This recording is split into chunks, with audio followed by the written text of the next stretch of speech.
Starting right off with our top focus at this hour, the breakthrough deal to pause the brutal and bloody 7-week-old war in West Asia for 4 days takes effect today. The first truce in the ongoing Israel-Hamas war, reached after mediation by Qatar, will facilitate the release of at least 50 hostages held by Hamas militants in exchange for at least 150 Palestinians jailed in Israel. Now, the 4-day ceasefire in Gaza between Israel and Hamas kicked off at 7 a.m. Gaza time. Israel's IDF has also announced that they have completed their operational assessment of the ceasefire lines, while also stating that they have destroyed Hamas militants' tunnels that were exposed at the Al-Shifa hospital. The Israeli military also dropped flyers over Khan Yunis in the southern Gaza Strip, asking people to not head towards the north. Now, the Qatari Foreign Ministry spokesperson also announced the two sides had exchanged lists of those to be released, and the first group of 13 women and children held by Hamas would be freed by afternoon on Friday. We have just finished with all the communication with all parties in order to ascertain the lists of those civilians who will be freed as a result of the deal agreed upon by both parties. The lists have been handed to both sides, and finally, in a communication just now, the list has been handed to the Israeli intelligence service, the Mossad, in order to facilitate the implementation of the deal.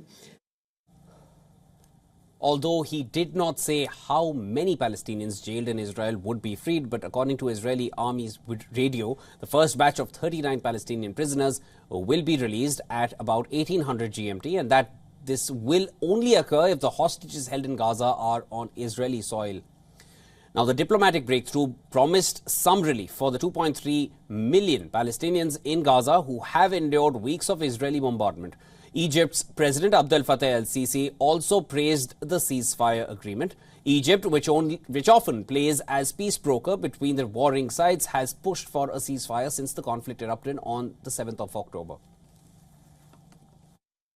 وقد تكللت الجهود المصرية المشتركة مع الولايات المتحدة الأمريكية والأشقاء القطريين في الوصول لاتفاق هدنة إنسانية لمدة 4 أيام قابلة للتمديد، وآمل أن يبدأ تنفيذها في الأيام القادمة دون تأخير أو تسويف.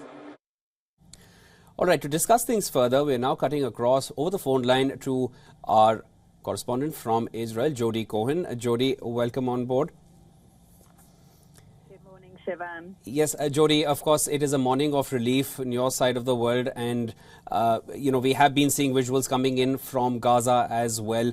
A much needed temporary truce, at least. I wanted to understand from you, what can you share with us more? You're there, you're seeing things much closer than the rest of the world as of now. How do you see this going forward? It is the first of the 4 days. Yes, so right now, the mood, I would say, in Israel is that the public is very much on tenterhooks. The first of the hostages are due to be released at 4 o'clock local time. And there is a great deal of mistrust of Hamas and whether or not they would, for example, release the hostages that they say that they were going to release.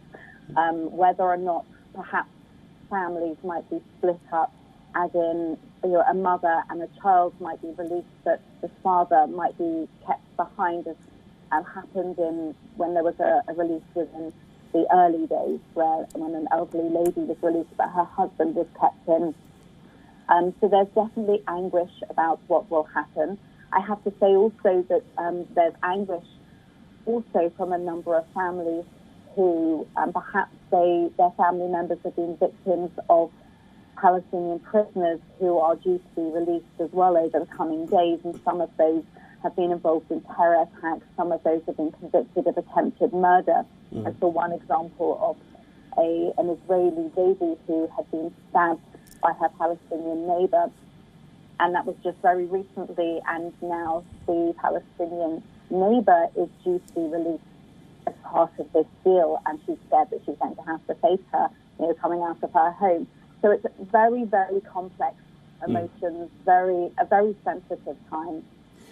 It is definitely extremely sensitive, and I wanted to also understand from you, Jody. Now, of course, there are too many questions that come to mind because only limited amount of facts have been made public by now. Now, it seems now the inputs that have come in is that there will be 13 hostages in exchange for 39 prisoners. I wanted to understand from you that is there a demarcated place where this exchange is expected to take place? Experts believe that an area would have been identified because Israel wants the hostages on Israeli soil first and then will be releasing the prisoners. Anything that you can share with us on how this is going to play out? So not too much information has been released for understandable reasons, but it is expected, as you said, that the 13 hostages will be transferred. They're going to be, when they're on Israeli soil, they're going to be looked at first by hospitals. We're hearing that in some cases, some of the hostages might have to even go to as many as 6 different medical centers to receive expert care. So, for example, in Beersheba, the hospital there has an expertise in trauma care. We don't know what condition the hostages are going to be in. Some of them might not be speaking. There'll be social workers on hand. They'll, of course, be reunited with their families. Some of them, that's also going to be a very difficult time. Mixed emotions of sadness and joy because some of those children aren't yet aware that family members have been killed, that their parents have been killed. So it's going to be joy mixed with very difficult moments as well. Any of the adults who are released, if they're in a position where they're able to speak, the security services will want to speak to them to find out what happened to them, to get any information potentially about where they were held that might lead to information about other hostages. So we do know that there's going to be medical and social services involved. The security services will be there, and obviously the ultimate will be that the families get to be reunited as far as possible. But we also are mindful that 190 of the hostages after these 4 days are expected to be kept in Gaza, and there's some confusion about whether or not the Red Cross will be able to visit those hostages remaining in Gaza, and that's something that the Israeli government is very much pushing for, was part of the original agreement, but we haven't heard from Qatar or the Red Cross as yet what's happening with that. Jody, very quickly, I want to get one more reaction from you. And I understand very limited amount of information has been made public. Now, there are 50 hostages which have, as per the deal, who will be released in the next 4 days. Is there any information of who these hostages are, any information which has been given to their family members? Because really, a list has been made which has been shared with Hamas, but I don't think that has been made public anywhere else. So is it all the families of the hostages which were taken on 7th of October, they would all be hoping that their loved one comes back today or tomorrow in the next 2 days? So all the families will have been told last night who are the hostages who are expected to be released today. And they made the decision to do that because they didn't just want to tell the families of the 10, that they wanted to let everybody know. But they are asking those families not to speak to the media, not for the list to be released in the media, because they're very mindful that perhaps those hostages who will be released will be different from the people on the list. So I know that when the